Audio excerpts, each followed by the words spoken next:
This is the Business Stuff Podcast. This is where I will share the lessons I've learned from advising thousands of businesses over almost 30 years. Each episode will give you practical insight to allow you to learn from other people's mistakes. I'll be pulling in experts from our team and the world of business, and together we'll make sure your business is giving you what you want.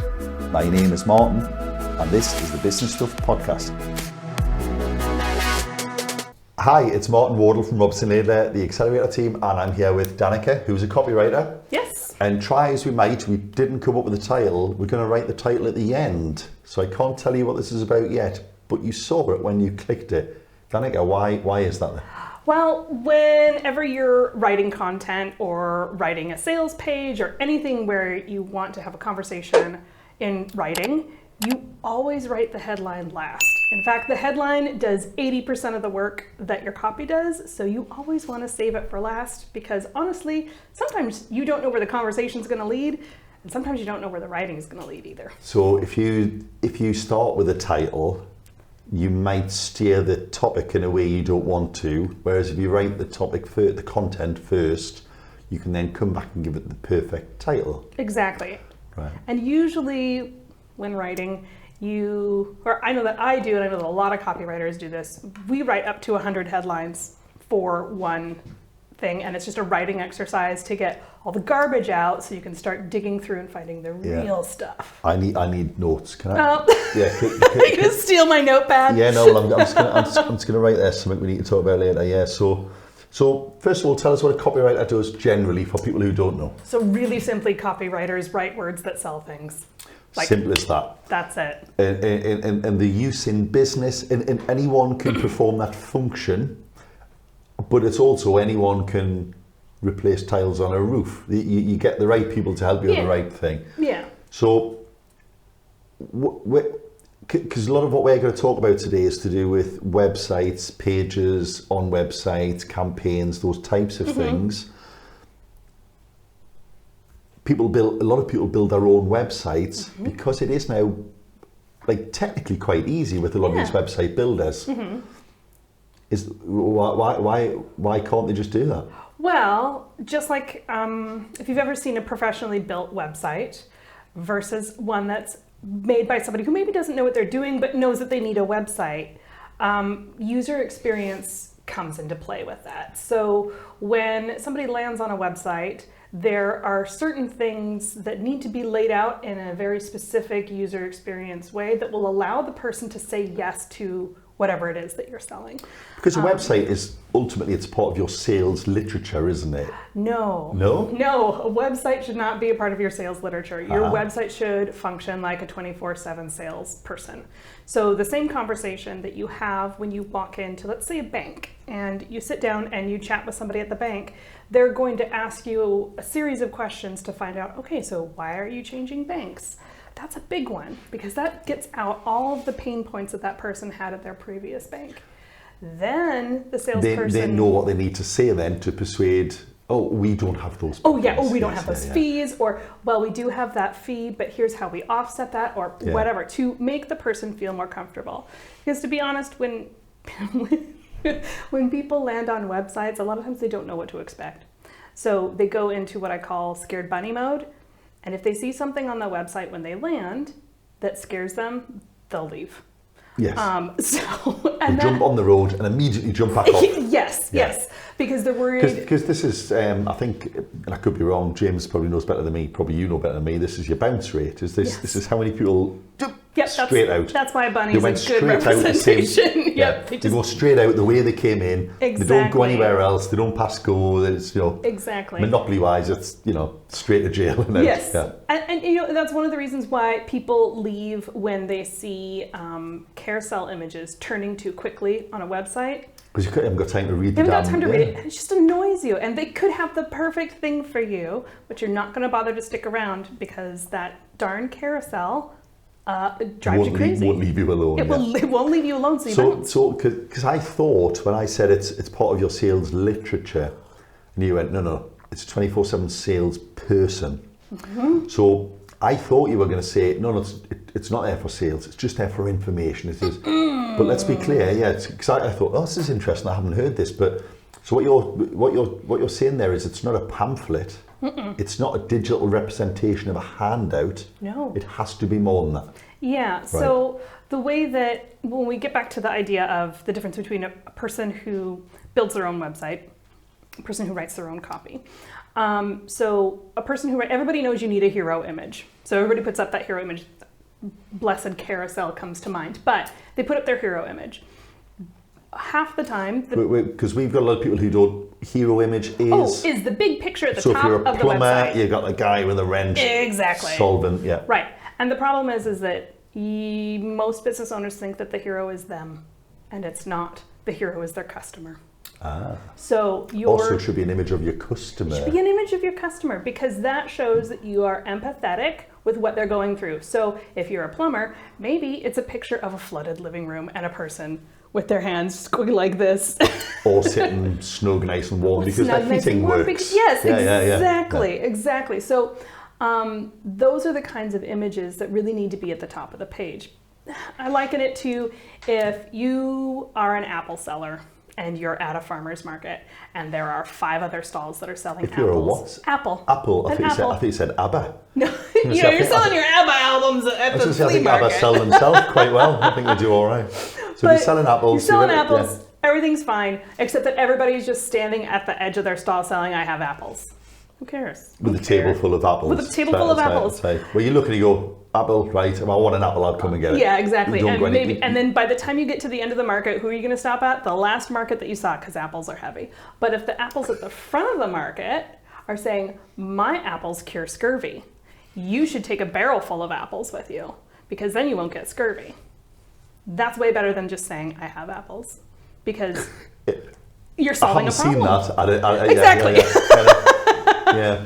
I'm just trying to think of what you would do with a barrel full of apples. Make cider. These are the perfect apples for making cider. Yes. You know, I've got why pine. Your apple? Yes, why my apple? So because the table full of apples is just the same as.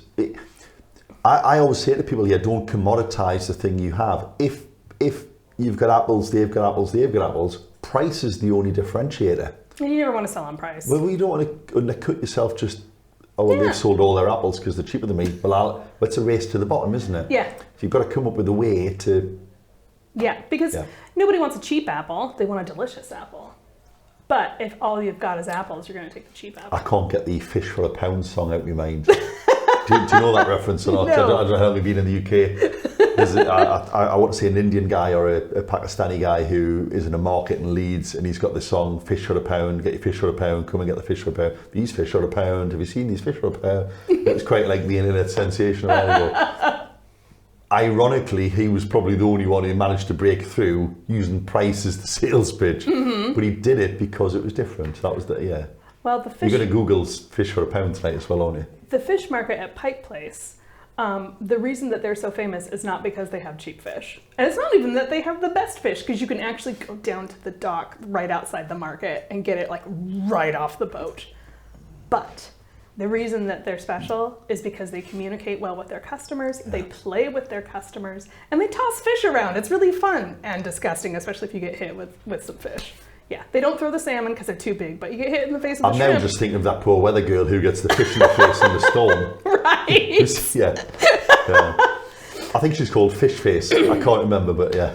So anyway, we're off topic. I'm sorry. So the website is actually a 24/7 sales person. So your website then has to go through a sales process, because just like any salesperson, So you can't just say, we are plumbers. No. We bolt your pipes together to keep the water in. Exactly. Everyone assumes that. They assume all plumbers do that. Yep. There's nothing about that. There's no traction there at all. Exactly. You may as well just have plumber and a number on your website. Well, it's like you may as well just be in the phone book. Yeah, it's just, if all you're going to do is replace the literature, why bother? Yeah. So then the thing is that hero image and that, call us now to get your pipes fixed, that really only works for people who are needing assistance now. And you're the one they found. And you're the one they found. So you're lucky Yeah. What they need is a plumber, any plumber. Exactly. But nobody wants to sell because they want any plumber. You want to sell because you're the plumber, don't you? Exactly. So I don't know why I've landed on plumber here, but we'll stick with it. We'll stay with plumber. A plumber that sells apples. Exactly, a plumber that sells apples. So the next piece on your website really should be the part that we call the humanistic piece. And that's where you have to make the person feel something. So you may have a picture of somebody on the front with like, they're all snug as a bug and reading a book and very happy because their heating's on. But then the humanistic bit is the push, it's the pain nudge. And I know that a lot of people don't like to talk about pain. They don't want to sell because it feels skeezy and yucky. But they don't want to use fear to sell. Nobody wants to use fear to sell.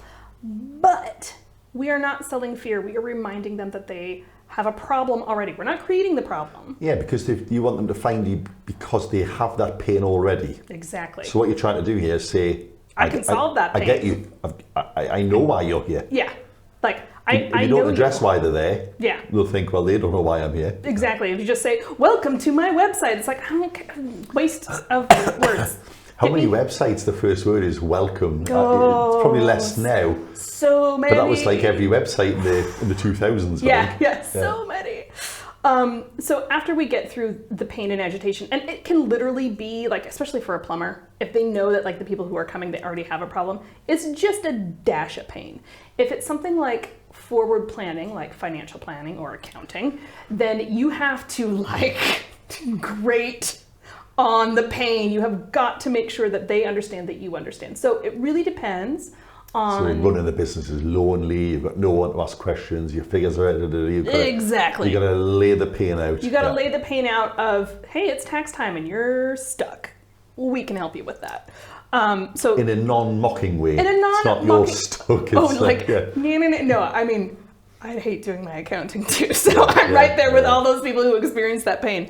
The next page, and weirdly, this piece kind of takes up the bulk of the geography of the website, and that is it should be a cross heading that says, we understand your pain, and you have a problem, and here's how we solve it. And then the next 3 bits really should be about why they should trust you, why they should believe in themselves that they can solve this problem with you, and how you are going to fix it. And those sections should really talk back and forth. So that's interesting. So we understand your problem.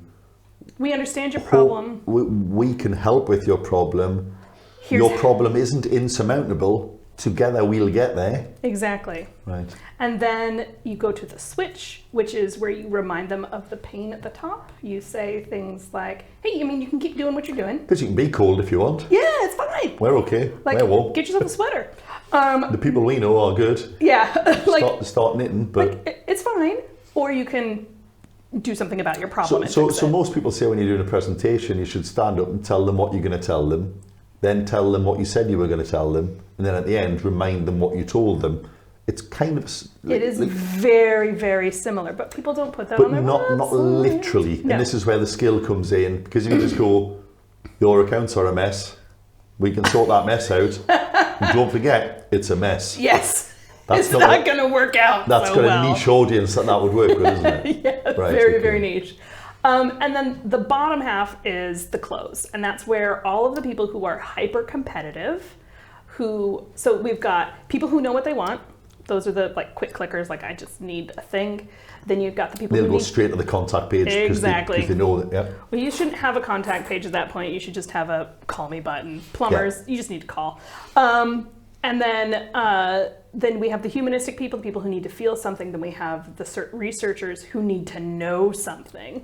And then we've got the competitive people. And those are the people that scroll from the top of your website all the way down to the bottom because they want to see what you're offering.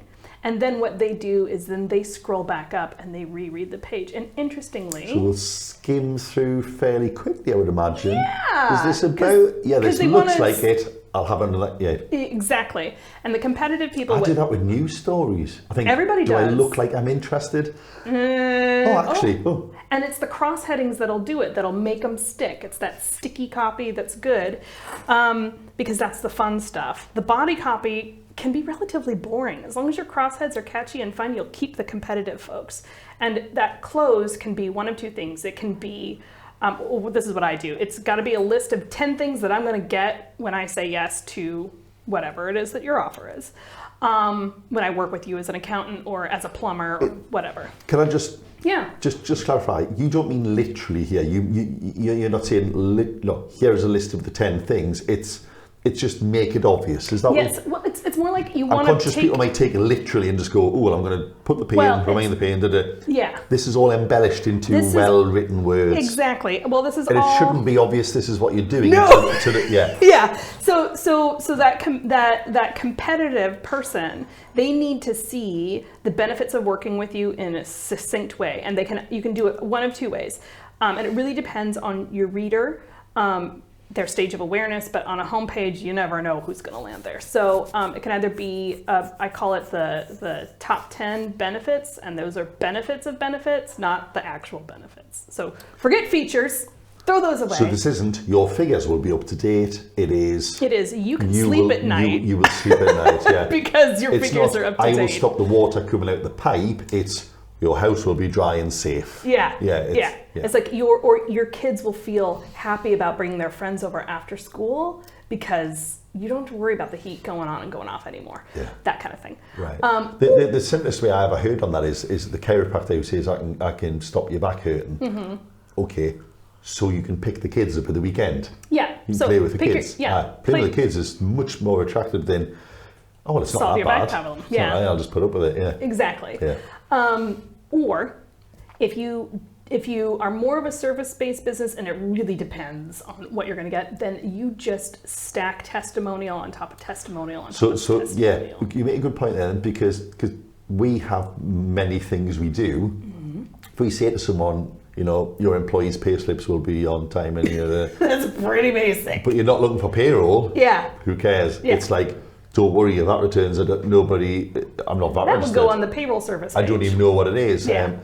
So you can't, so that's the, So you pick one, because what will end up happening is what the competitive person is looking for. They're not in competition with anyone. They want to make sure they're not going to get snowed. So it's either a list of things that they're going to get that are going to be great. Rewind about 8 words, snowed. Oh, snowed means taken advantage of. I've never heard that. Excuse me. That's okay. American turns of phrase. You've taken our language and you've ruined it. We've ruined it. Snowed, we've ruined it. And then or you can do testimonials, which actually work really well in service-based businesses because most people want to see that they've been taken care of. But, so people like me like what they do. Yes. That's the testimonial purpose, isn't it? It's pointless if it's Dave the apple seller if your market is plumbers. Exactly. Get testimonials from plumbers, yeah. So we want business owners as accountants largely. Exactly. Get some business owners, ideally the more credible, the better. Yeah. A smiling business owner. And for God's sake, not on a carousel. Because it flips too fast and I can't read it and I'll get annoyed and I'll click away. And also mobiles are great, but stack it. Carousels on mobiles just don't work. Oh, it's just awful, isn't it? It's awful. And the thing is that we're all trained by our cell phones. And there's someone out there going out and build a website. I would say, we know it's possible, but most people get it wrong. We're not saying there's no place for it. No. It's just that if done well, I'm sure it can work. Yeah. And well, the thing is that now that idea of carousel that came about because human eyes were stopping and looking. But now we've all been trained out of doing that. So we've been trained to be annoyed by it because now we want nobody video. ever goes to a website without immediately flicking like 2 thumbs down. Exactly. I can't remember the last time I saw the top of a web page. Yeah, so it slows your load time. And people are switching over to video anyway. So just embrace the future. If you really need something that moves on your website, do a video. Save me the time because I'm one of those people who I don't play videos because I find them annoying. Well, one of the things we've talked about then is it feels like people might think, so we're here to talk about websites. So are we going to call this making the most of your website? No. But we're not, are we? No. So we've got the 24/7 salesperson. That's there. Right. That is random people from all over might find you. Exactly. And that's why SEO keywords are built into it. That's why all of that That's why it's well written. It's Yeah. It doesn't put people off, etc., etc. Yes, and it will capture a general audience of people who've probably typed plumber in heating. Exactly. Right? Heating the place, not heating the but anyway, should have picked somewhere else. And so if somebody sees your website and they see that it says we're a plumber and we'll solve your plumbing problem versus we understand your problem, here's how you're going to solve it, here's how we're going to help, we'll continue to be your plumber for like we're going to make sure it doesn't come back as well. It's exactly. like sick of every winter you have this. Yes, we have a guarantee. We have, all of these things built in. I'm going to feel way more comfortable going to a person who has a we'll turn up on time. Who has a fleshed out site with guarantees, promises, benefits, and features, and something for me to hang on to, as opposed to someone who says, we're a plumber and we plumb. Call Dave on Call Dave. 07 It's a reassurance factor, it's a credibility factor, it's an SEO factor. So all those things pull in. But we're not here to talk about websites, ironically. Weirdly. Because a lot of people purposely drive traffic to their website. But that is what you're kind of getting at, is that's not the way No. So where should they drive traffic to them? Well, it really depends So on... if you're doing Google ads, Facebook ads, LinkedIn, any ad, okay, so where should you drive people? So any ad that you have, I'm assuming that if you've sunk money into a Google ad, which can be expensive, that you've done your market research and you know who the client is, that you're talking to. So we're a plumber, we want, homeowners or landlords, or let's just say we want gas checks for landlords. Okay. We know where landlords hang around and we're hitting them with our advert. Okay. We'll make that assumption. Okay. Because finding your audience and all that's a different topic. It's a different topic altogether. But let's say we know who they are and our advert is in front of them. Okay, so then we have to figure out, which stage of awareness are they in? With landlords, they know they need somebody they can rely on. Is this awareness of the product or awareness of you as a deliverer of that product? Awareness is, it's a scale. So there's, I don't feel any pain. What are you talking about? Which is zero awareness. Could you call that the need level then? Oh, no? Sure. Yeah. Well, you can call it the reason that we call it the level of awareness is because being aware of a pain that you have is, like, I could have back pain, right? But I'm not really aware of it because I've had it all my life. It doesn't right? stop you doing anything. It doesn't stop me from doing anything, I just do what I do. But if I've suddenly become aware of the fact that I have a problem, now I might be interested in looking for a solution. So I'm very generally looking for solutions. Maybe I'm looking for chiropractors, right? Keeping the air open just in case. You start asking friends. Yeah, and it's like, who do you see? But I haven't called anybody. And then all of a sudden I become aware of, like, maybe I've narrowed it down to 2 or 3 people. And then I become highly aware where I'm like, okay, I'm ready to do this. I just need the nudge. So depending on where they are on their level of awareness, so let's pretend like they're just pain aware. They're landlords, they know they need to get gas checks, they need somebody they can rely on to come out. So they don't need one today, but at some point they'll need one. Exactly. So then we need to talk to what their expectations is. So I call it the one. So a landing page should speak to the one. It should talk to one client in a single stage of awareness. So landlords and homeowners are not the same client. So if you had a landing page, so the landing page here is where you send people who click your advert. Exactly. So it hits this landing page, and the landing page should have. And that's not your home page. No, so I said that just to hear you say that again. So the landing page should be written for one client. So when we talked about that impulsive, humanistic, researching competitor, you should know that probably these landlords are pretty competitive. So do you need to go through the whole rigmarole? Probably not. You just need... Most of them know why they need a gas check. Exactly. Yeah. So you can just be really brief about it. It does not have to be as big as your landing page, because the landing page is never going to see the light of SEO day. So you don't need to do SEO keyword research for it or anything. It's a free floating agent. So just for clarity then, because a lot of people, me included until not long ago, probably a couple of years ago, landing page to me felt like, well, that's like a sub page on your site. It could be hosted in the same place, but it's not something you can find from your site. Exactly. And it's not something you can get from the landing page back to your site. Exactly. It's a standalone. It's a bit like if you had a brochure, it's the single leaflet You can only do one thing. It complements, it's all, but it's like, here is the offer, Yep. and I put that in just for you. Yep. And it's so that ad, that Google ad that said, that was directed at landlords and got the click, that message needs to be repeated on the landing page. Because again, still have bunny syndrome, doesn't matter. Tell them what they're going to see when they click there, they see it on the ad page because you told them they were going to see it. Exactly. So when you have that one client, then you make your one offer and you make your one promise. It's one. If you so this is an individual sale, isn't it? So the 24/7 salesperson website is, I'll filter anyone who pops in and hopefully pick some stuff up. Exactly. But this is when you go, we've got that awkward customer, you bring out the specialist, you're going to land this sale, they need exactly your thing, that's what you sell all day, every day. Do the thing. Single purpose. Exactly. It has no other use or value to anything else. Exactly. Yeah. So there's no nav at the top. They cannot get to your homepage from here. If they're very curious and they need the website to complete the sale because they want to check you out and make sure you're reliable. Yeah. Because if your landing page is all kitted out and it looks fantastic, but then you have somebody who gets curious, that researcher person, they click over to your website and says, I'm Dave, I'm a plumber. All the work you did on your landing page is totally moot because you blew it on your website. And it works the same way as well. I'm with you. So you shouldn't then have a kick-ass landing page unless you've got a website that complements and feels at a similar level, value, effort. Yeah, because otherwise you're kind of wasting your time. It kind of, because I mean, I've had people where they're like, oh, you should try such and such. Staggeringly, we take on clients from other accountants, and we've got a right to predecess us as a professional courtesy, and you can't find them. You Google their business name on Google, and they literally don't have any page, which I find really weird for a professional service.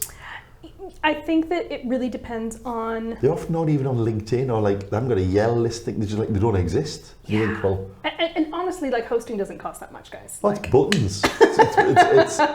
It's less than the coffee, less than the biscuits you put in your meeting room for your clients. Yeah. It's not. It used to be a lot and could be, but I think people are afraid, and that once we just demystify the fact that, you know, having a professional website is actually a really important and valuable tool for you, as opposed to feeling like, well, I can just get away with a Facebook page, which I don't buy from Facebook only businesses, because I wouldn't buy a professional service from most Facebook pages. I'm a researcher competitive. I know exactly who I am when I land on a page. And interestingly, you know, impulsive buyers and competitive buyers are your most profitable clients. Impulsive competitive. Impulsive competitive, because they are most aware, or they know that what they're looking for and they're weeding out the other things.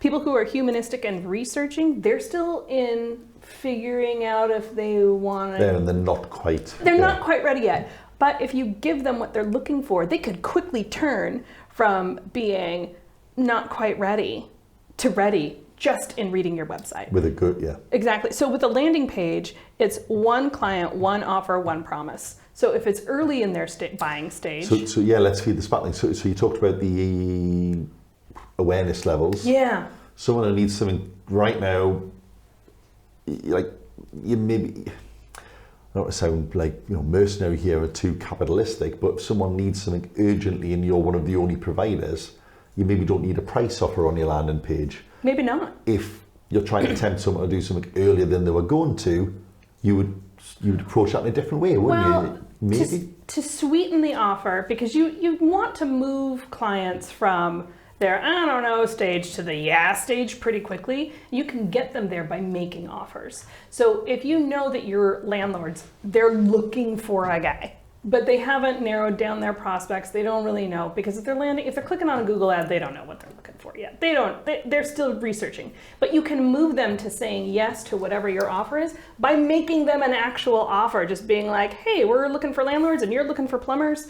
We'll give you 50% off your first month. Off your first gas check, or you know, whatever first that offer service is. free, or because that can be a motivator. Because you can use price to motivate and get people from the meh to the stage very quickly. You cannot get them to move from the I don't even know, I have a pain, to the I'm ready to buy without a couple of. Because if I was a chiropractor and I went, you know, I can sort your back out, it'll be a dream, and you go, I don't even think I've got a bad bag. He's like, doesn't matter how cheap it is, you're not going to waste an hour. Exactly. It's like, why do you, and they'll be insulted. Why do you think I have a bad bag? Am I like hunched over? Like, yeah, like, I say, oh, what are you saying? Yeah, well, what do you mean I need a gas check? How dare you? Yeah. It's like the first time I heard, yeah, right. I was like, is my nose bleeding? Like, what's gone? Like, do I have toilet paper stuck to the bottom of my shoe? God, I was so intimidated by yeah, right. The first So this time is I the heard Geordie it. welcome of "Are you okay?" Yes. Meaning just "How are you?" Exactly, but like, Yeah. are you okay? Is you only say that in the United States when something is obviously If someone's not got like, okay. like a bloody stump, like they're getting out of a car wreck. It's just a flesh wound. I'm fine. Yeah, but it's that same. You can try to rush it with a landing page because that's what they're there for. It's a landing page is designed to make a sale. I suppose they're only on the landing page because they've clicked the ad, aren't they? So they're interested. Or they've clicked the post, or they've clicked the word. Yeah. Now, I don't know if these fit in now, but there's two things you mentioned here. And Yeah. the first thing I want to mention is on split testing. So I'll assume you know split testing before the audience. The idea here is if you're doing a mail campaign or you're doing something, you can send a small proportion out with two different headlines. MailChimp calls this A/B testing or split testing. Yep. And it'll send 10% of your audience two versions. The one that gets the most clicks, will send the rest out on the preferred You can do, yeah. email headline or whatever. So you mentioned before about you might write 50 or 100 headlines. How do you then work out which one is the better one then? Well, you always make a proposal with the one that you as the copywriter think is going to be the one. But all of that writing, everything that we've talked about is all backed up with customer research. So before the pen ever hits the page, you've got to do your customer research. And I know that a lot of copywriters will do sorting through testimonials to find, broad word usage and reusing that on the website, and that can work. I like to do surveys and do interviews to really back that up because I'm sorry? With who? With customers, clients of the people? Yes, so with my clients as clients. With the plumber's clients. Yeah, so if the plumber came to me and said, I need to rehaul my website, I would say, great, give me all of your testimonials, and I want to talk to 8 of your clients, and I think we should set up a thank you page survey on your website so that we know exactly what they're saying and what they value about you. Because you said something really interesting to me. Let's say we are a plumber, and let's say we're trying to push complete, renewal of heating systems. So we're not looking for leaky taps, we're not looking to put garden hoses in the summer, we're looking for meaty jobs. Yeah. I can't remember the way you phrased it, but you said you need to speak to the last 8 full installs you did and ask them what had been stopping them from doing it. Yeah. Have I got that right? So it's called an objection interview, and what you want to find out is why did they object to doing anything before they said yes to you? Because they eventually did, we get that, but why were they hesitant? Why did they wait so long? Yeah, Why? because nothing happens in a vacuum, and everything that motivates human beings to take action starts with pain. And this goes back to just survival mode. As animals living on this planet, we don't expend energy unless we absolutely have to. And I hate to say this, but human beings, because we are apes, are lazy, and that's okay because that saves energy, and we're self-centered because, again, we need to survive. And any resource you've got, whether it's time, brain space, money, sugar, it's all a resource of a limited nature. Exactly. You're gonna make the argument why you should be parted from that. Exactly. Like I make a washing machine example. I need a new washing machine, and the only reason I needed a new washing machine is because the washing machine keeps putting holes in my clothes. But the first time it put holes in my clothes, it ruined my favorite dress. So we have to go back and back until the first time we noticed the problem, and it was irritating because it ruined my favorite dress, and I was so upset, but I was mad more that my dress was ruined than I was that my washing machine was broken. So it starts there. But by the time you get a new washing machine, it's because this is the 6th thing that it's broken, that it's torn a hole in. So during this interview process with the customer then, you're trying to get to when did you first your first need. Because that tells us when they first notice they're paying that. So for a heating system, it might be, well, yeah, I realised that the top of the radiator was cold, and I Googled and it said I had to bleed the system, right? Yeah, but I had to do it every 3 weeks. And I got sick of doing it every bloody week, and that's why I eventually rang you. Exactly. Yeah, is that the kind of... And there's usually something else. There's usually I can get by, because everyone's going to try and get by on whatever they're doing. Whether it's a plumber situation or a ratchet washing machine, they're going to try and get by because it costs money and it costs time and they don't want to do it. There's always a second thing. Is that just because people generally are procrastinators and they just won't do it until the need is great enough? Or is it a fear that, plumber, can I have your eyes out? You know, is it like they're going to rob you? What? It's everything that's on your homepage. So do you feel something? Do you know that you're going to be able to solve the problem? Who's going to be the best fit for you? So that directly correlates with all those objections and reasons why we don't just do the thing.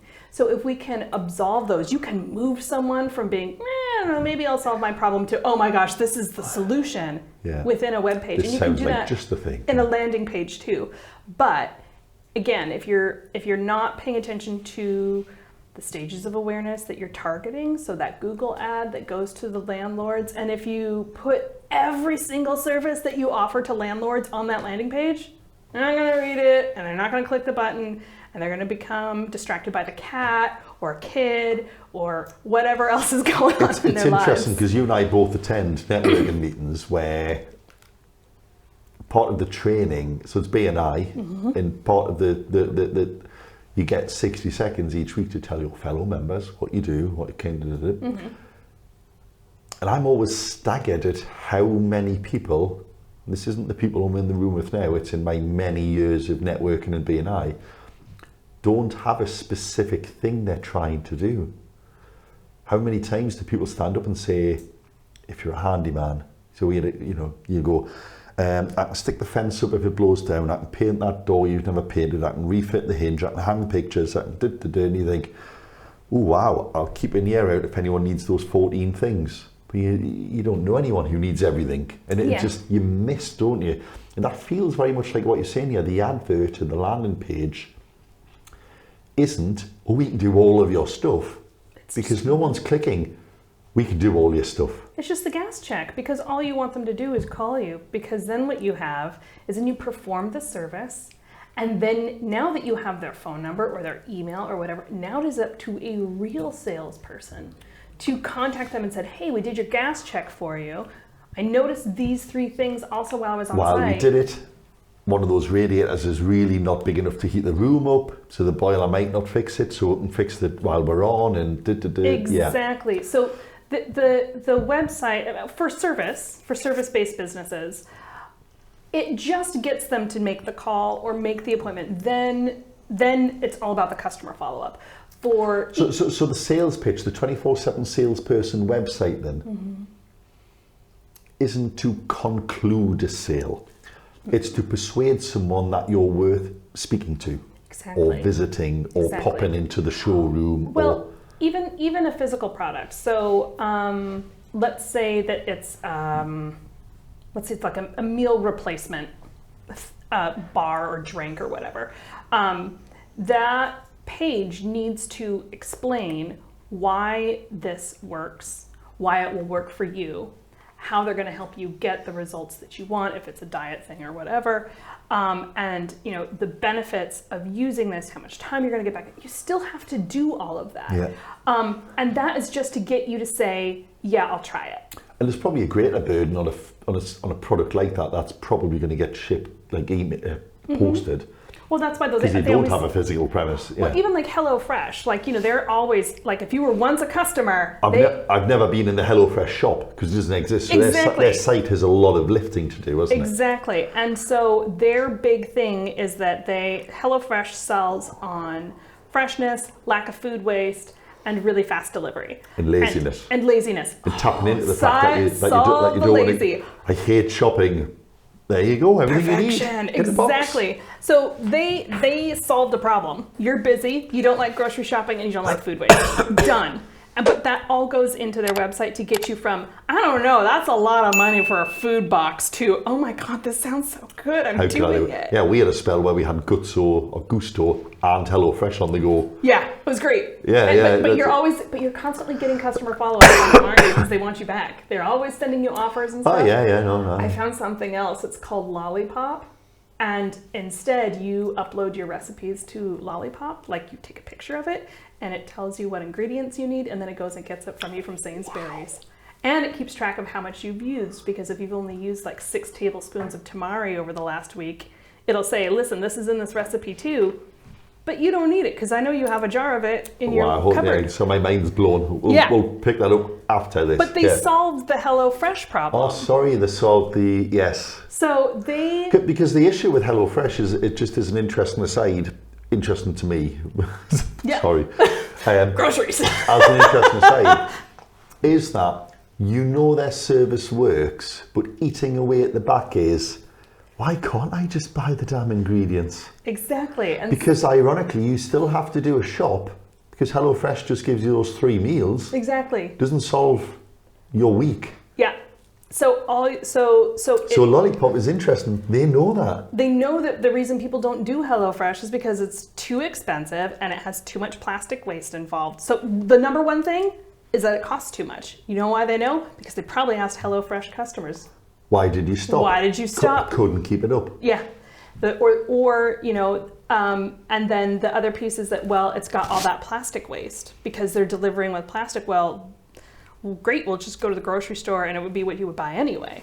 So they're solving a problem. But you don't know what to buy. Yeah. Don't worry, we've got you. We've got you because you've uploaded all your recipes, or we're going to provide you with recipes and you can say, I want to make that, and you're done. So they listened to customer feedback and built a product around it. So what's interesting, if you go full circle back to the start, yeah, the pain in your customers, clients, whatever you call, the people who need copywriting and need a website, their pain is, well, I know I should have one, I know I'm missing traffic, I know I haven't got the 24/7 sale, So they'll probably think, well, technically, GoDaddy or wherever, I can build one. I know my products better than anybody. The 2 mistakes there then, if we say there's 3 mistakes, but 2 of them are close. The first mistake is the technical build of the website is more than just, can you build a site and host it? It's got to perform the right function for your business. And yeah, the templates are getting better and we're getting closer, but they're still just not quite there. I think the thing is about those templates is that they make it too hard for me to read as a user, because it's designed by designers, and designers want to make things fancy, and people who want to buy things just want it to be easy. Just want simple. Because we're lazy. So, yeah, you don't want to read loads of stuff and catch 48 things flick past you in 12 seconds. And exactly. So that's I think so businesses probably know all of these things, but they just, I'll give it a go because it always goes to the bottom of the list. We're like wills and we're like wills in financial services. So and I know I need a pension and I know I'm going to die. It's like, I know I need maybe better if I never invest any money, I won't need a will. Who cares? Yeah, exactly. I'll ignore them both and they'll cancel each other out. So, but the secondary thing then, so mistake 2 and mistake number 3 are linked. The 24/7 sales pitch. I'm not sure how many people who do websites, who build their own website, who get a website builder, and not to belittle website builders, because that's like, they're not all the same. But I'm not sure, even when we built our website, I'm not sure how many of our clients we went to and had that in-depth discussion about, why did you buy from us? What was it that drew you to us? But also, I think a lot of people will probably still make the mistake of thinking the landing page is like the second page of your website, or it's the next page, or it's part of your menu. And I think there are still so many people who probably make that mistake. I mean, do those things bear out from your experience? Yeah, I think that also it can get confusing because terminology changes, and probably at the your landing page was your home page. Probably but the at one landing page point now is something else. Exactly. So it's not. The thing is that if these cool kids would just stop renaming everything. Oh, they're the worst. Yeah. The thing is that business owners really, they want to do what they do. They don't want to do accounting. They don't want to do marketing. And they just want to do what they do and make that happen. The trouble is that putting that sales engine in place that gets them to allow them to keep doing what they're doing, that's where they fall down, and then they feel frustrated and they feel like, I don't even know what I'm doing anymore. I'll just make more widgets, but yeah. So I feel like a lot of business owners, so even once you are aware of this pain and you know, I still feel like a lot of people probably make their own site because they just think, well, I know someone. It's interesting. If you're a plumber who's aiming for not being like every other plumber, you'll probably make the mistake of having a website that looks like every other plumber's, even though you're very good at persuading your customers to pay more for your better service. Mm-hmm. They don't see the value in paying more for that better website. Right. Do you know what I mean? Yeah, and I think that every business owner, myself included, will look at something and be like, but could I do that by myself? Like, we all do it. We all do it. We have people who come to us, and it's really interesting because they'll come into us and go, all right, well, I'm an architect, or I'm a surveyor, I'm a whatever, and they go, but I'm not like everyone. You know, it's a value proposition. It's you know, there's a different level of experience. We don't just do that. We don't just sketch on a napkin. We draw proper plans to it. So that's why we charge above market value. Then we go, oh, that's handy because that's us. Mm-hmm. You can absolutely get accountancy for half our price, mm-hmm. but we don't do what they do. And they go, yeah, no, but I just want some cheap accounts. That's really interesting that you've built this whole thing about how you're different, but when it comes to buying, do you think that comes in? It's like, and I can get a website for $8.99. I've seen the advert. Well, I'm sure you can. Well, it's kind of like you can get a will for free, but it's not going to hold up in court. And you can write your own will. You can write your own will. But is it a good idea? Probably not. Well, yeah. So like that whole idea of the thing is that and I'll challenge you on this. If another architect comes to you and tells you how special they are, great, they are special. This is what we do for our clients. This is what our clients love about us. This is why we think you should become one of our clients. Don't tell them how special you are. Let your clients do that for you. Because they're not going to listen to you, but they will listen to your clients. Yeah. Which is why testimonials should never be hidden on a testimonial page or on a carousel. Don't do it.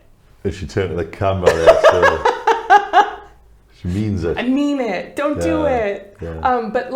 Because it's interesting, again, B&I teaches you that a warmed introduction to someone who needs your service is the easiest conversion. It is. And so when people see people why not lend that credibility from your existing customers to your prospects? Why not get them to sell it for you? Well, that's the thing is that, and again, so for example, on an accountancy website, you probably have your hero image, and then you have I'm saying all this, I have no idea. I have no idea what your website looks like. We're going to have to go away and rapidly rebuild this before people go. But most likely there are testimonials on your website. If they have pictures, it's even better. If they've got names and where they work. The name of the person, the name of the business, what they do. So Bob Wilson, director at Wilson & Co. Exactly. And there's Bob. Then I feel like I know him, and I feel, oh, look, it is a human face. And also Bob's someone you can, for the next level researcher, if I'm using this analogy right, mm-hmm. they might go away and see if Bob is actually like them. Who is Bob? Where is Bob? Oh, there's Bob. And Bob seems like a decent, right? He's like me. Well, to keep him even, this is the other sneaky thing you can do. It's not very sneaky, but you can have a case study page. So case study is great. So what you do then is on your testimonials, you have a link, like Bob says something amazing about you. Oh, they solved all my problems and they work with my lawyer to fix something else.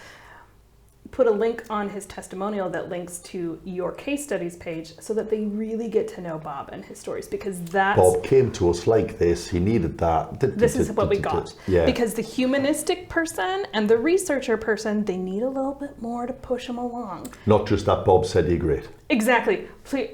Bob's, yeah. But it worked for that tiger on the Frosties advert. All he said is, they're great.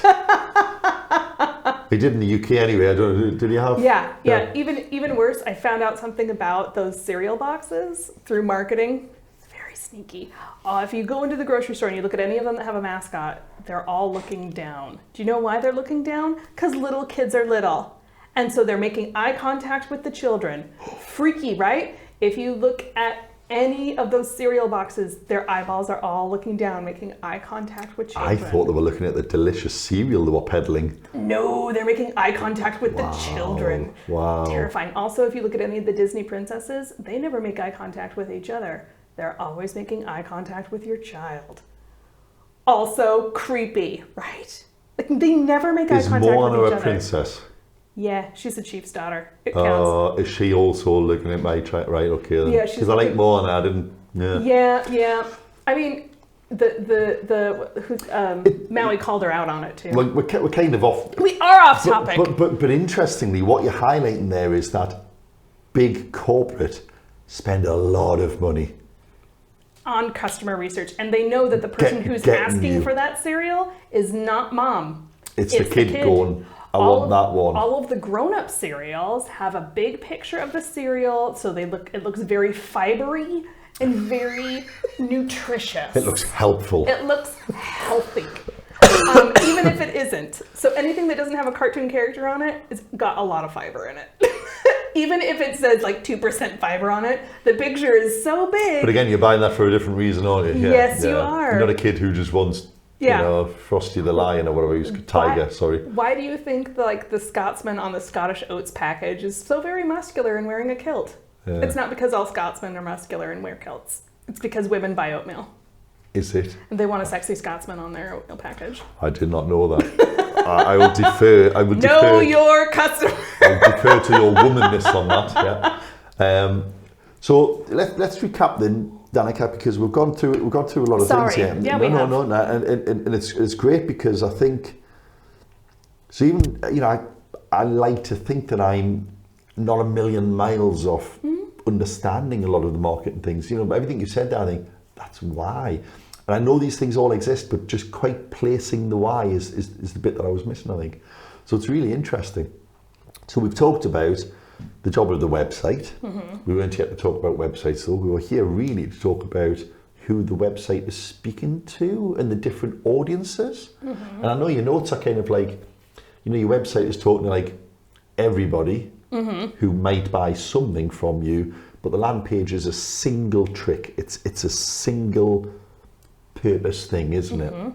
So if you have 5 different ads, so you're the plumber and you're marketing gas checks to landlords, heating, water, you have an ad per page, presumably. Exactly, and you have a landing page and you have a different offer. And then if you know that you've got people at different stages, then those ads need to speak to those different stages. So, for example, I write copy for a will writing company, and their ideal customer is somebody between 45 and 60, kids just maybe leaving the house soon because they need to get their will sorted, and that's the real gap that exists in the will writing system. So that's because nobody young wants a will because they're never they're not aware of pain because they're going to live forever. And people that are too old, well, everyone's chasing that old market. Oh God, everyone's chasing that. You're 70 and you haven't got a will. You need a will. Exactly. Well, I've dodged one for 70 years. I'm not going to do it. They're the ones who are getting the free wills. So the middle market is where they want to be. And so their ad campaign it was an ad with a landing page, and all it was, hey, this is what you need to create. This is what needs to be in your will in order to have a good will. Give us your email, and we'll give you this free checklist. And the checklist came with an offer where it was, hey, we'll give you 25% off our will writing services if you come with this filled out, because all the work is done. Because you'll save us half an hour. Because you'll save us so much time. And they have gotten so many hits on that. It's interesting. Because it was directly at the people that they wanted it to. These people they were like looking at a will and thinking, oh my God, there's so much information to collect. It's one page. And that's it. And if you bring most people have actually relatively simple affairs. Yeah. And most people aren't, golden gecko with, No. But the thing is they get them in the system, and then they find out more about their families, more about how complex they are. And then maybe in a year they contact them and they say, hey, I know things were complex. Has anything changed? And would something like a trust be appropriate? I know your kid's going into school. So once they disclose, your adult children are having kids now. Exactly. Have you got? And a big part of our campaign on that is do what your mom told you to. Like it's your mom told you to. I don't know why you haven't done it yet. So in every piece of marketing that we do, we talk about how get your mom off your back. Yeah. Get your wheels sorted. Yeah. You should do it. Just do it already. You're out of time. You can't dodge this forever. Exactly. Right. So they know who their customer is because we sat down and we asked. We went through. You asked their customer. I did. That's the bit that I don't think it matters how good you are technically, how well you can write. If you're writing it as the business, you are not going to be using the words of your customer. I think it's just because unless you're so close to it, and really you're excited about your product. The thing you think is the sale isn't the sale. Yeah. So I mean, I find it difficult to write about my own company, and I'm a copywriter. It's so embarrassing, but it's true for most copywriters. We don't, cobbler's children. Where I pay a copywriter to do my tax return. This is a terrible plan. It's well, because I'm not going to do it. This is a terrible plan. Don't do that. Yeah. But that's the whole thing behind. So I do conversion copywriting as opposed to creative copywriting. Creative copywriting has its place in content creation, but so if you want a piece for a magazine about your new office and why it's awesome, there's all that stuff. There's definitely a place for that. That's more like an awareness. It's PR. That's not a conversion, as you say. Yeah. I'm interested in the sale piece because of that A/B testing part, where we can test the results of your copy and tweak and have a control and. Because the good thing about landing pages, you can just duplicate, slightly tweak. Is that one any better? Exactly. Well, the advert's working. We've got 5 adverts. Exactly. That one's pulling all the hits. Get rid of the other 4, right? And we've got 3 landing pages. Which one's performing? That one's converting. And do that. It's the same thing that you would do with a Facebook ad. Which Facebook ad do you have that's converting? But you wouldn't repurpose your entire website every day. But a landing page, they're almost disposable, aren't they? Mm-hmm. And they, if you have control of your website, so if you've got a WordPress site or GoDaddy site, whatever you've got, creating a landing page that is not a part of your nav is not difficult. Yeah. And it doesn't cost you anything extra. There's no extra. You're already hosting a site. Yeah. So landing pages can really help drive conversions. Because to be honest, if I'm a landlord and I need to get somebody out to do gas certificates and I land on your website that is totally kitted out the way that I told you to, like with all of the things, and all I'm looking for is a gas I just want to book a gas check. Like, why am I here? I want to hit a button, give you an address and a number, and address of the property or maybe even just whatever it is. Whatever it is, yeah. I don't want to land on your homepage or even on your gas checks page, because then I'm going to look at gas checks and I'll be like, oh, well, what about this other thing over here? And then again, the cat wanders in, or the kid interrupts, or I've got an emergency that happens because landlords are swamped. Because the interesting thing here is attention of people is so hard to get. If you get the advert that gets the attention, you don't want to dilute that when they get to the exactly. next. You don't want to start talking about all kinds of stuff. No. You're like, that one you clicked here because you want this. Mm-hmm. Here it is. Yes. Straight there, no. Yeah, because you know how annoying it is when you walk into a big giant grocery store and you need milk and it's all the way in the back of the grocery store, which is why Sainsbury's created the little mini convenience stores that are just like a grocery store, but you don't have to walk to the back of the store to get it. Think of your landing page as the Tesco Express or the mini Sainsbury's or the little shop on the corner. The Marxies in the garage on the, yeah. Exactly. You could just go to the back, grab the milk, and go. You do not have to walk through clothing and diapers. And You make a really interesting point there, because unless you're shopping for clothes anyway and you're on a clothing website, you wouldn't normally think, I need X, click a website and then randomly buy loads of other stuff like you would if you went to a supermarket. Exactly. You know, I mean, I've often walked out and went, what's the dearest pint of milk I've ever bought? You know, like a trolley full of Lego. You're like, you wouldn't normally do that. You wouldn't normally go, well, I need a payroll done. Well, I'm on Robson Laidler. Well, I'll have some accounts while I'm here. Yeah, it's not going to work. It's really interesting, because that is a fundamental difference between impulse buying in person, where you buy the shiny thing or the pretty thing or the whatever. You wouldn't normally do that on a website, would you? I mean, you might scroll through Amazon and buy a load of stuff, but that's a different thing. That's an e-commerce That wasn't someone looking for a service or a product. Because let's face it, if I go to Amazon and I'm looking for a dress for an event, let's say, I'm going to put like 60 million dresses in my shopping cart. I'm going to pare it down to 5 of them. I'm going to have all 5 of them ship. I'm going to pick one and I'm going to chuck the rest back. That is not an efficient way to run your services business, because I won't browse. I'll just be like, ugh, I can't find it. Yeah. Let me go back to Google and research again. They're not speaking to me. Exactly. Exactly. Yeah. So right, because I don't know how long we've been, but probably enough. Oh, so much. So, what is the biggest mistake people are making when they're writing their content for their conversion then? They're not talking to their customer first. It's as simple as that. Simple as that. They're talking about them, not them. Exactly. They if that makes sense. Yeah, they need to talk to their client. I've had a couple of these, done several of these interview processes where my client realized that they are buying me for a completely different reason. I had one client who's a dog walking service, and she thought that people were buying because they felt guilty about not walking their dog. But it turns out it wasn't about guilt.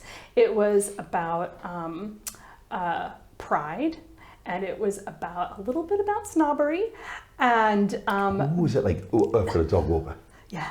Oh, yeah, so because it's like fancy. It was like a show thing, was it? It was like my dog's better behaved than your dog. Is that why you always find out when your friends' dogs have beaten the groomers?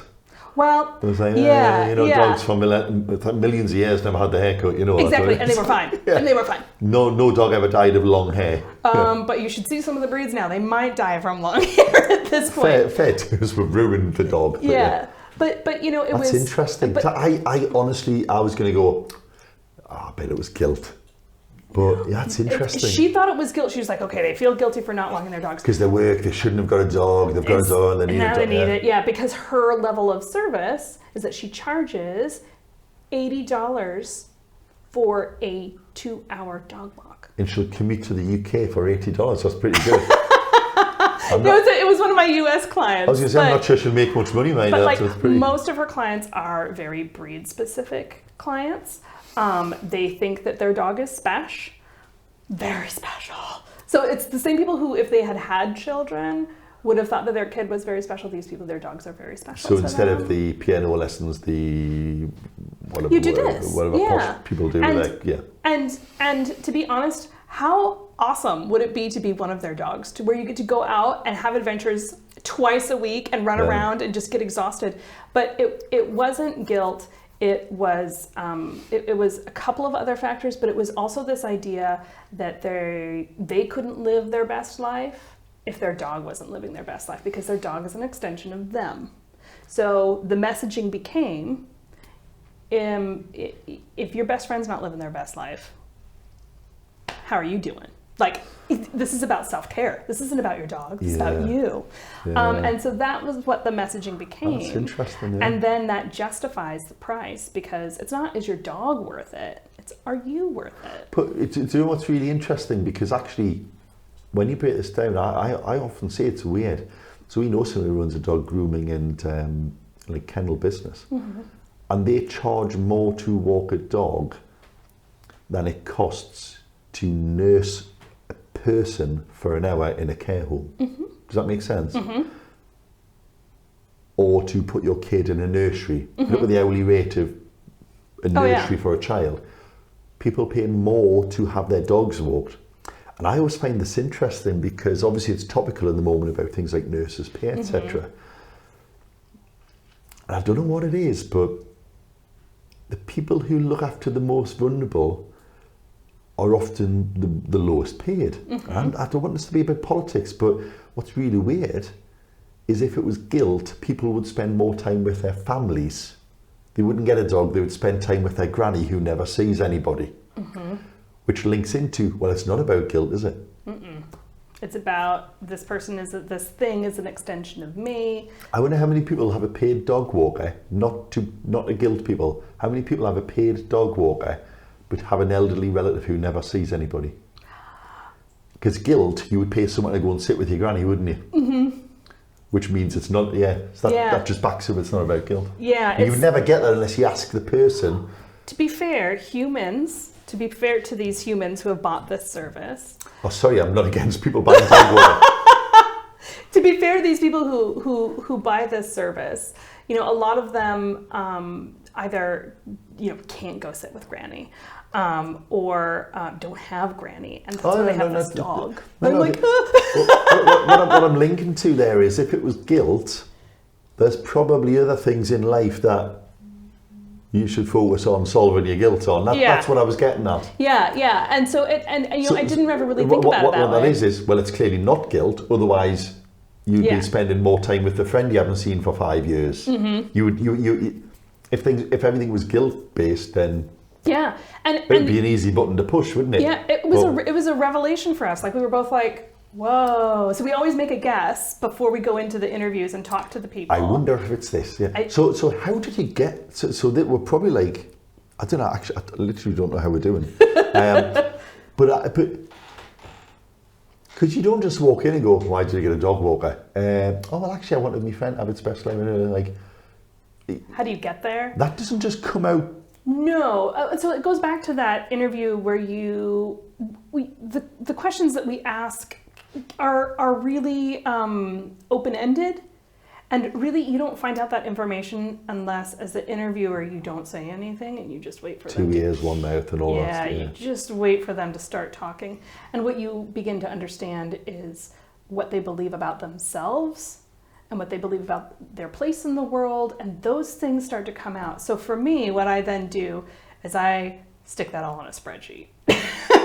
I start to look for data matches where other people say this too. Yeah. They said they love coming in, their dog's exhausted because it's been run ragged. It's had a good day. Makes them feel good. Right. Maybe it's not. Yeah, right. Well, there's something there. Yeah. They all said that. Yeah, it's because they are thrilled that their dog is thrilled. It's like the usual suspects, isn't it? Yeah. You interview all of the, you look for the pattern and Because what they're happy about is that their dog isn't annoying anymore because it's had proper exercise. It's better behaved because the behavioral training that goes on during these dog walks makes it so. Because a professional dog walker knows how to walk a dog. Well, they're all trainers, so that's the specialty. That's the offer or the promise that we promise. We're not just going to tie 42 dogs together and run them around like. It's 4 dogs in a park, 1 trainer, constant training. So they feel like they'll have a better behaved dog, which means that they'll be seen as a more responsible dog owner in public. Socialized dog. All that stuff, which is all good things for you to do for your dog, but you're not doing it really because it's good for your dog. You're doing it because they make your life hell. And also you want to be a good dog owner. You do. You do. Just like Which isn't the same as guilt. No, just like any parent, you want to be seen as a good parent by other parents. You don't want to be seen as like the person who's slacking off. So as a dog owner, if you've got a big dog, you don't want your big dog to attack the other dogs of the dog and just jump up whenever you are. You want to be seen as the good dog owner. So it's about pride. It's almost like status, isn't it? It's like a... Yeah. I mean, imagine if, you're the... I've always thought it would be great to have like 2 huge big dogs where you just go and they sit and they walk. Have you seen Old Man? No. On Apple TV? No. You've got 2 dogs where you just, man, I wish I had these dogs. Yeah. Well, if someone can give me that for $88, I'm in. the interesting thing that I learned, because I learned all kinds of stuff writing this copy, and I think that's my favorite part about the job, is that I get to learn so much about other things, is that instead of it being, we used to always think that it was about pack behavior, like who's in charge. It's not. It's about understanding and communication. Because if the dog has certain rules that are embedded in it due to its psychology, Its biological which history, is like or what? Yeah. what it is. And so we call those Dogtown rules. And Peopletown rules are very different. In Dogtown, jumping up on the table and eating everything on it is amazing. It's good fun. It's great. Peopletown rules, that's not such a good idea. So you have to make Peopletown rules more I appealing. think you should meet your friend so you can meet his kid. Yeah. Who does that? Yeah. You gotta meet, fantastic. You gotta, it's about making sure that they understand that Peopletown rules are better than Dogtown rules, or just as good as. And once they understand that, they'll do anything for you because they're biologically trained to desire your good opinion. Affectionate. Yeah. Anyway, sorry. No, Again, no, but, off topic, but it all comes down to communication. But that's a bit of insight into. So if you're a dog walker, you probably got the most out of this whole thing because. So maybe that's the title. Plumber. Dog walkers must watch this. Or why Tony the Tiger looks down. Yeah. Well, there you go. So no, but well, listen, Danika, that's been fantastic. Honestly, Yeah. And it's good because we had a brief chat on this, and each time we touch the topic, and I feel like I come out and go, that makes quite a bit more sense than what I thought. Yeah, and in a way that I wasn't expecting as well, which is always good. There's a great book by David Ogilvy called Alchemy, which you should get. It's really, really interesting. It comes in a shiny gold cover. Because what do people want more than anything? I'm in. Something shiny. I'm in. It's a great book, but it's about how and why. Well, it's not even about how. It's just like, or why. It's just humans are weird and we do strange things, and we don't. For reasons we don't always understand. For reasons we don't understand. Like one of the things that he talked about was he did some A/B testing with an envelope for donations, and he found that if the envelope, like the letter didn't really make a difference in this particular case. What made the difference was the envelope. So you could get an envelope that was small, like a church donation, and if it folded up at the top like a regular letter, then it got some traction. If it folded at the top, like as if you'd gone to the bank and put cash in this way, it got more donations. Not just like more donations by volume, but more donations like money-wise, bigger donations, because it came in a fancy envelope that opened on the side. No, he's like, I'm not even going to try and figure out why that works. I just know that it works. He found that if because this is interesting as well. Sometimes we don't need to understand why. We just need to know it is. Yeah. Half the time. I don't know how. I know a little bit about how that turns on, but I know how to make it turn on. Yes. So again, you could probably also on this spend too long.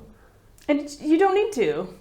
You don't need to You don't need to. Knowing what it is enough. With Yeah. it, you don't have to understand why. You just need to know what it is. Yeah. Yeah. You mentioned books as well, and to be honest, a lot of this reminds me of one of my favourite books is They Ask You Answer by Marcus Sheridan. I don't know if you've seen this, but he just talks about people are asking questions all the time. Someone rings you and asks you a question. You've probably got 1,000 other people who are Googling that question. Mm-hmm. Make sure you're speaking to that question for everybody. Mm-hmm. Don't be selfish. Don't keep your answer just for the person who met you. Try and make sure that you're speaking to those general people. And I think your 24/7 salesperson needs to answer the pain that's relevant to those people, isn't it? Don't keep that behind a paywall where I'll only help you. Like, just let them know you can help them by telling them. Yeah, it's one of those things where if you just, again, it's the I can solve your apple problem, but could you solve my apple pie problem? Could you solve my scurvy problem? Could you, like, if you don't know what problem I have. You've told me to buy the apples. What the hell do I do with the apples now? Yeah, exactly. It's like, please don't throw your apples at me. I just need them for pie. Cider, pies, yeah. Crumble. Do you have crumble in the US? Yes. Yeah. Yeah. What do you call it? Crisp. Crisp, apple crisp. Well, there's apple crisp and there's apple crumble, and we do both. And I'm not really sure what the difference is. Who cares? It's apple. It comes with crunchy topping on it, right? Sugary toppings. Yes. Why would you not eat that? Yeah. Right. Listen, Danika, we must end it there. Yes, we have to. Thank you very much. I hope you've all enjoyed that. It's always. What a are we pleasure, going to call honestly. this? Yeah, who knows? Why does Frosty the Tiger look down? That seems to work to me. Yeah. Yeah, I'm happy with that. Are you happy with that? I'm happy with that. Yeah. So there you go. That was Danika on why does Frosty the Tiger, I think he's called, look down. Yeah.